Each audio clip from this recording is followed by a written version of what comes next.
রমাদান মাস উপলক্ষে বিশেষ যে ২৭টি আমলের কথা আমরা বলতে চাই, তার প্রথম আমলটি হলো চাঁদ দেখা। রমাদান মাসের চাঁদ শাবানের শেষ দিনে আমরা পশ্চিম আকাশে তালাশ করব, অনুসন্ধান করব। নবী করিম সাল্লাল্লাহু আলাইহি সাল্লাম বলেছেন, সুমু লিরুইয়াতিহি ওয়া আফতিরু লিরুইয়াতিহি, তোমরা চাঁদ দেখে রোজা রাখো আর চাঁদ দেখে তোমরা ঈদ উদযাপন করবে। অতএব মুসলমান রমজান মাসে সিয়াম সাধনা শুরু করবে চাঁদ দেখে, এবং সিয়াম ছেড়ে ঈদ উদযাপন করবে, সেটাও চাঁদ দেখে করবে। আর এই চাঁদ দেখাটা নবী করিম সাল্লাল্লাহু আলাইহি সাল্লামের গুরুত্বপূর্ণ একটি সুন্নাহ। চাঁদ দেখতে গিয়ে কেউ যদি চাঁদ দেখতে পান তিনিও সওয়াব পাবেন। যদি আপনি চাঁদ তালাশ করেন আর চাঁদ দেখতে নাও পান, তারপরও আপনি সওয়াব পাবেন, কারণ আপনি চেষ্টা করেছেন। চাঁদ দেখার একটি দোয়া নবী সাল্লাল্লাহু আলাইহি সাল্লাম আমাদেরকে শিক্ষা দিয়েছেন, আর সেটা হলো আল্লাহুম্মা আহিল্লাহু আলাইনা বিল ইয়ুমনি ওয়াল ঈমান ওয়াস সালামাতি ওয়াল ইসলাম রব্বি ওয়া রাব্বুকাল্লাহ।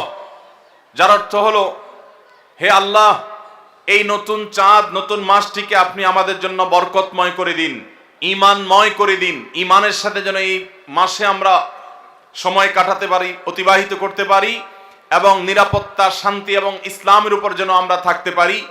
হে চাঁদ, তোমার এবং আমার পালনকর্তা এক আল্লাহ। এই দোয়া পাঠ করা সুন্নাত চাঁদ দেখার পর। আবার দোয়াটি বলছি, আল্লাহুম্মা আহিল্লাহু আলাইনা বিল ইয়ুমনি ওয়াল ঈমান ওয়াস সালামাতি ওয়াল ইসলাম রব্বি ওয়া রাব্বুকাল্লাহ। এটা সেই সকল সৌভাগ্যবান মানুষরা পড়বেন যারা চাঁদ দেখতে পেয়েছেন।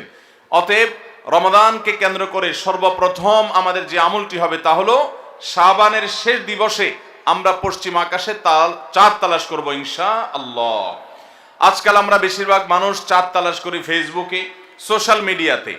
আমরা ফেসবুক বা সোশ্যাল মিডিয়া থেকে নিউজ নিতেই পারি, কিন্তু আমার একজন মুসলমান হিসাবে কর্তব্য হলো আমি পশ্চিম আকাশে শাবানের শেষ দিবসে চাঁদ তালাশ করব। আমরা যদি চাঁদ তালাশ না করি, আমরা যদি চাঁদ না দেখি, তাহলে চাঁদ দেখা কমিটি কিভাবে তারা চাঁদ উঠার সংবাদ ঘোষণা করবে? অতএব চাঁদ দেখার যে আমল, সেটি আমাদের সমাজ থেকে যে বিলুপ্ত হয়ে গেছে, সে আমলটাকে আমাদের আবার পুনর্জীবন দিতে হবে। প্রতিটি পাড়ায় মহল্লায় আমরা আনন্দ উৎসবের সাথে রমাদানের চাঁদ তালাশ করব, এবং ঈদুল ফিতরের জন্য, অন্যান্য মাসের জন্য আমরা চাঁদ তালাশ করব।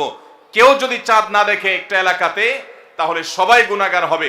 কিছু না কিছু মানুষ অবশ্যই চাঁদ দেখতে হবে, তা না হলে ফরজে কিফায়া তরক করার গুনাহগার সবাইকে হতে হবে।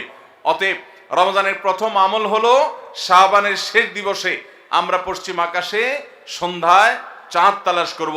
চাঁদ দেখতে পেলে দোয়া করব, আর যদি চাঁদ দেখতে না পাই তবু আমি সওয়াব পাবো। আল্লাহ আমাদের সবাইকে আমলটা করার তৌফিক দান করুন। রমাদানের দ্বিতীয় আমল হলো সবচেয়ে গুরুত্বপূর্ণ আমল, সেটা হলো সিয়াম সাধনা, রোজা রাখা।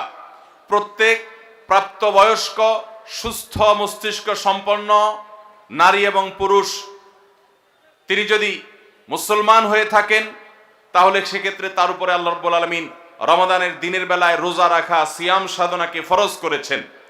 প্রত্যেক প্রাপ্তবয়স্ক মুসলিম নারী এবং পুরুষ যদি সুস্থ সবল হয়ে থাকেন, আল্লাহ রাব্বুল আলামিন এই ফরজটাকে পালন করতে হবে। আল্লাহ বলেছেন, কুতিবা আলাইকুমুস সিয়াম, তোমাদের উপরে রোজা রাখাটাকে ফরজ করা হয়েছে। অতএব রমজানের দিনের বেলা রোজা রাখা হলো রমজানের সবচেয়ে বড় আমল।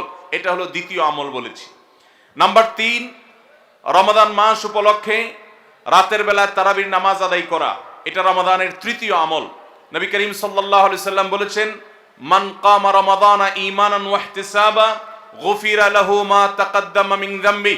যে ব্যক্তি রমজান মাসে রাতে দাঁড়িয়ে ঈমানের সাথে, ইখলাসের সাথে আল্লাহর কাছ থেকে সওয়াব পাওয়ার আশায় তারাবির নামাজ পড়বে, তার পূর্বের সমস্ত গুনাহ খাতা মাফ করে দেওয়া হবে।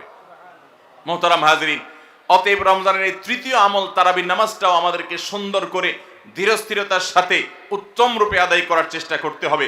এটা হলো রমজানের তৃতীয় আমল। মা বোনরা বাসা বাড়িতে নিজ জায়গায় এবং পুরুষরা মসজিদে জামাতের সাথে তারাবির নামাজ আদায় করার চেষ্টা করবেন। এই তারাবির সালাত, এটা হলো রমজানের তৃতীয় আমল। নাম্বার ৪, রমজানের চতুর্থ আমল হলো সাহারি করা।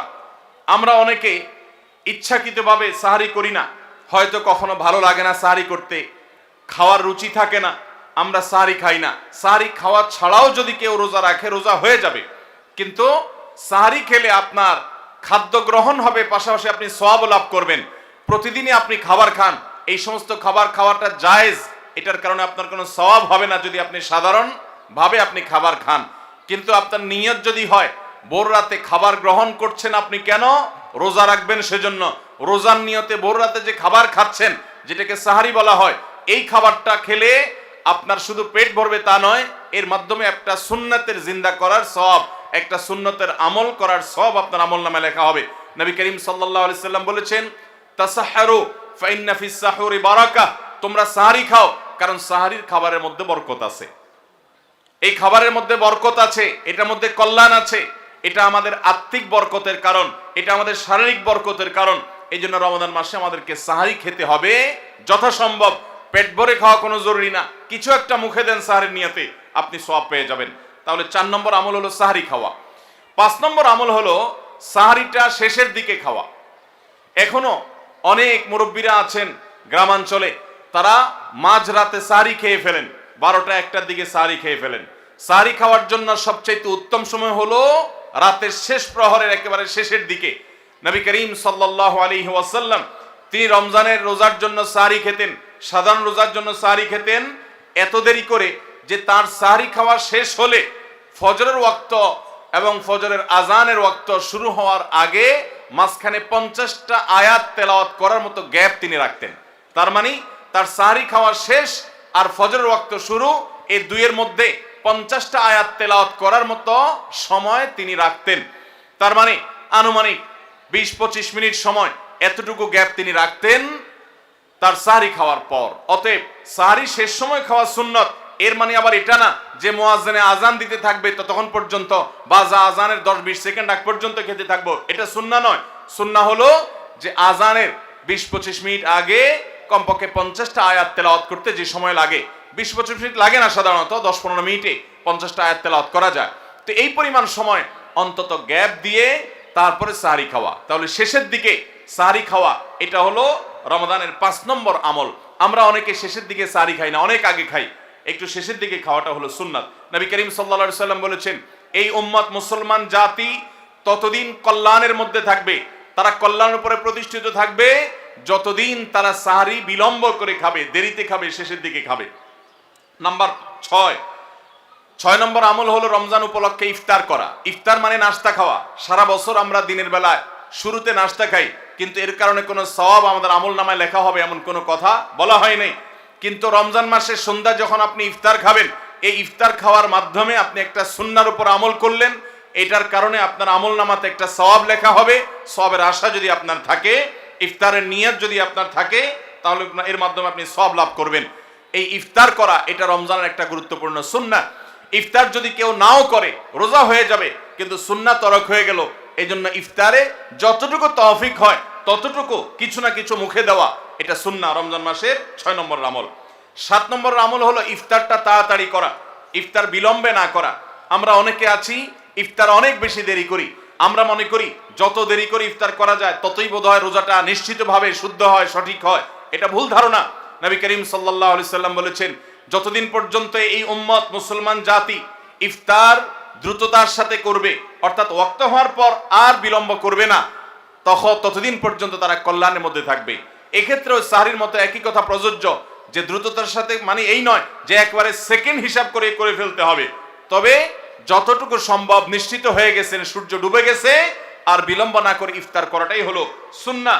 এবং এক্ষেত্রে আমরা অনেক অবহেলা করি, অনেক দেরি করে ইফতার করি, চতুর্দিকে অন্ধকার হয়ে যাওয়ার পরে ইফতার করে।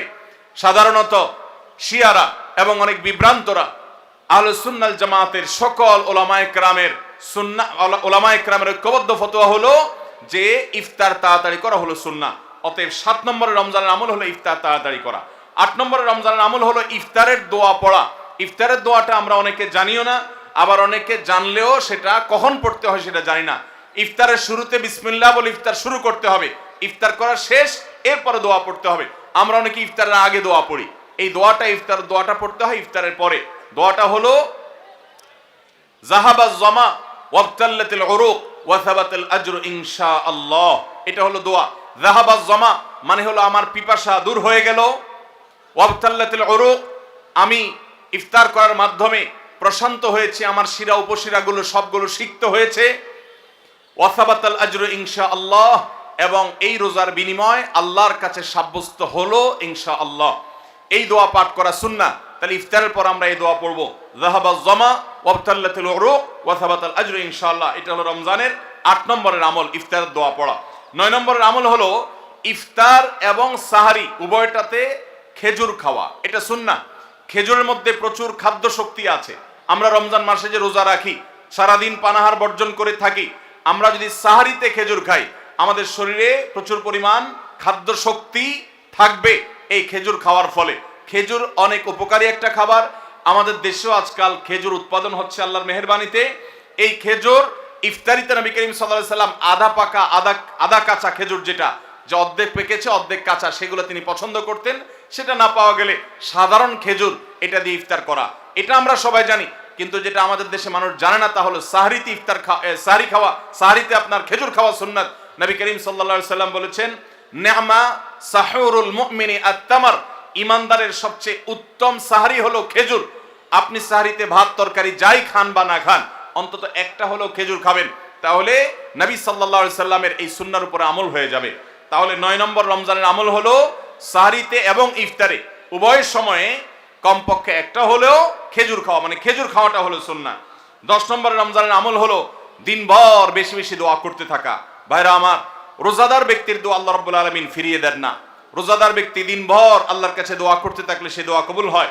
নবী করিম সাল্লাল্লাহু আলাইহি সাল্লাম বলেছেন যে কয়েক ব্যক্তির দোয়া ফেরত দেওয়া হয় না, এর ভিতরে একজন হলেন আস-সাইমু হাত্তা ইফতির, রোজাদার ব্যক্তি ইফতার করা পর্যন্ত তার দোয়া কবুল হতে থাকে। আপনি রোজাদার অবস্থায় দোকানে কাজ করছেন, খেতে খামারে কাজ করছেন, আপনি ব্যবসা প্রতিষ্ঠানে কাজ করছেন, আপনি রাস্তায় হাঁটাচলা করছেন, মা বোনরা বাসা বাড়িতে গৃহস্থলী কাজকর্ম করছেন, এই কাজের ফাঁকে ফাঁকে ওযু নাই, অসুবিধা নেই, এই অবস্থায় আপনি দোয়া করতে থাকেন।